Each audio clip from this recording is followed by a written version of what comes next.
Porque nós temos os minérios, né? Queremos trazer o capital para dentro aqui do estado do Pará, o capital chinês, né? Para geração de energia, trazer, por exemplo, as fábricas de automóveis, que eles têm lá também, que possuem lá, que pode interagir conosco aqui, e fazer com que haja esse desenvolvimento racional, sustentável, voltados para atender as demandas também da Amazônia. Por isso, o meu desejo é que haja os resultados positivos, tanto para o Pará, quanto para o Sichuan, que é o Estado irmão assinado em protocolo agora, ultimamente, por mim, né, do governo, por nós do governo, lá em Sichuan. Vejo que o senhor está otimista com essa aproximação, né? Muito otimista. Com os chineses. Verdade.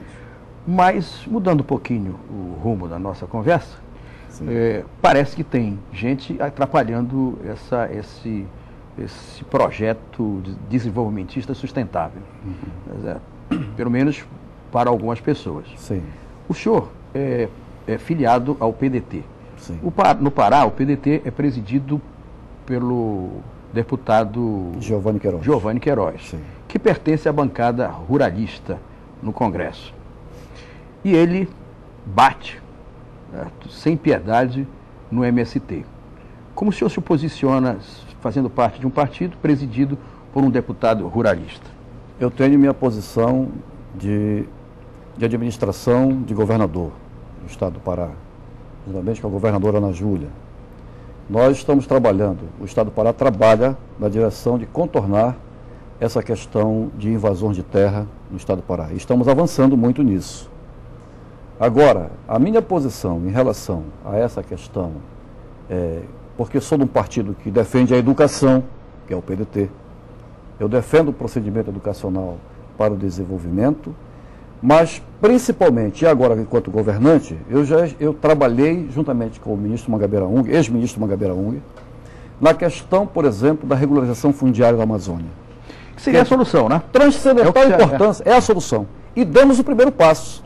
Agora, não mais com o projeto de regularização fundiária da Amazônia, mas com o projeto de terra legal, né?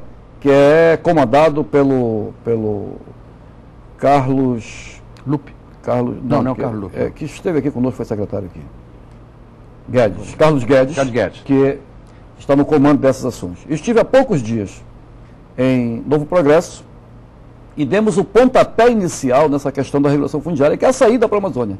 Entregamos 250 títulos de terra para as pessoas lá em Novo Progresso. E da mesma forma, nós queremos fazer por todo o estado do Pará e por toda a Amazônia. Porque interessa para nós viabilizar essa ação de regularização fundiária para acabar com esse tipo de comportamento.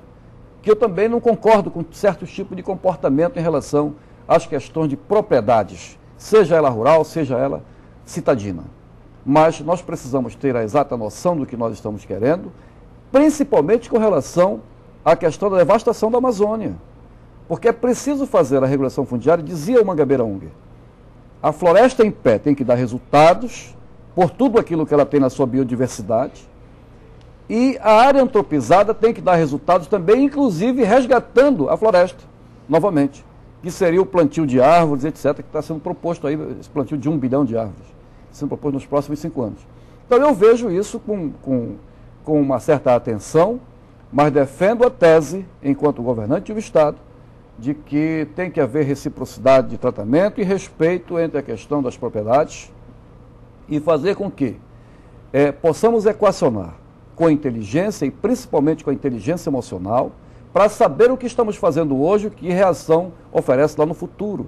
Porque nós temos pessoas e temos a posteridade para dizer, para falar da gente e falar o que estamos fazendo hoje aqui enquanto governantes. Então, essa questão agrária no estado do Pará ela é muito séria e nós precisamos ter, enquanto governantes, a inteligência suficiente para contornar esses percalços. Não só séria, mas ela está se agravando. Isso, é verdade. Nos últimos dias, as invasões de algumas fazendas acabaram levando as informações sobre o Pará ao mundo. Isso aí eu acho que até atrapalha alguns investidores, a percepção sobre investimentos no Estado. Isso, é verdade. O senhor acha que o governo está cumprindo direitinho as questões de retomada das terras invadidas?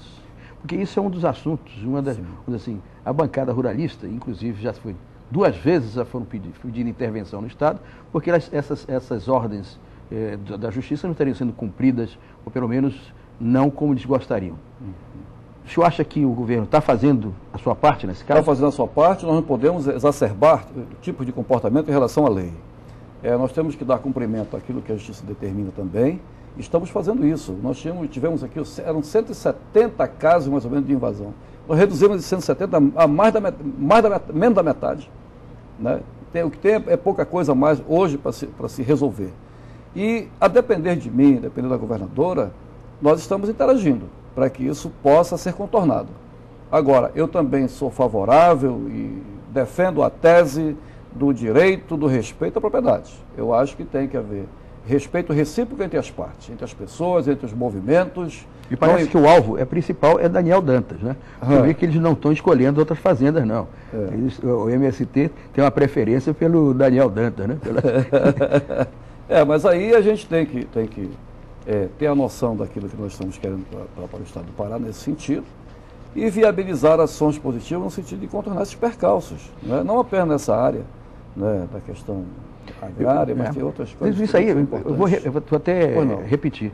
Isso aí repercute muito ruim, certo, em termos de negócios para o Estado. Sim, porque o investidor, ele lê isso aqui e diz assim, esse diabo, aquilo lá é o inferno, pô. E como é que eu vou botar meu dinheiro lá? Precisamos dar um paradeiro nisso. É o caso do Rio de Janeiro. É verdade. Isso aí está afetando, essa violência no Rio de Janeiro, está afetando a imagem do Rio, que se prepara para uma Copa e para uma exatamente. Uma outra competição importantíssima. Exatamente. Então, tem que... Essa guerra no campo,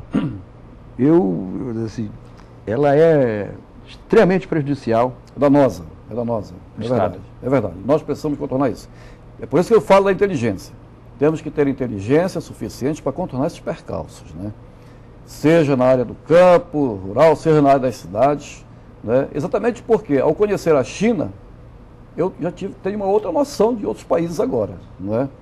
A China avança na sua democracia light, como diz o Heitor Coni, na sua democracia light, mas com uma certa rigidez. E há um respeito também da sociedade chinesa em relação ao próprio sistema. Eu verifiquei isto lá. E eles querem bem ao país, os dirigentes do país são muito carismáticos lá. Eu estive nessa abertura da Feira Internacional lá de Sichuan, e importante o que vi ali. Quer dizer, e a gente precisa avançar. O Estado do Pará precisa avançar. E nessa questão, por exemplo, da China, mudando um pouquinho o roteiro, mas na questão da China, por exemplo,